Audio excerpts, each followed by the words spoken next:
terjadi pembelahan karena perbedaan pilihan. Bangsa ini pernah terjadi situasi yang tidak nyaman karena kita terlalu banyak membicarakan apa sukumu, apa agamamu, apa golonganmu. Buang jauh-jauh itu. Dan saya minta kepada kawan-kawan semuanya, sekali lagi saya minta, pendukung Ganjar Pranowo tidak akan menyebarkan hoax. Setuju? Pendukung Ganjar Pranowo tidak akan membuli. Setuju?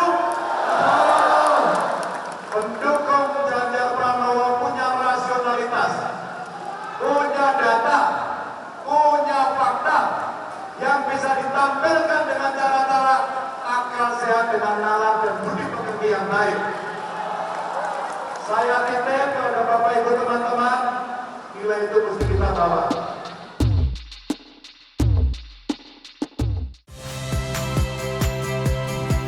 Saya Cynthia Rompas. Saksikan program-program Kompas TV melalui siaran digital, pay TV, dan media streaming lainnya. Kompas TV, independen, terpercaya.